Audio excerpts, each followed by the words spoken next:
Ang sabi ng Diyos, kung hindi ka masasaktan, paano mo malalaman na manggagamot ako? Kung hindi ka malungkot, paano mo malalaman na kaibigan mo ako?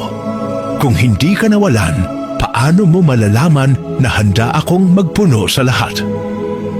Sa tingin mo, kung ang iyong buhay ay ginawa kong perpekto, kilalanin mo pa ba ako? Anak, minsan kailangang mabasag ang puso mo para makita mong ako lang ang tunay na buo. Minsan, kailangan kang mawalan para maunawaan mong ako ang lahat sa iyo.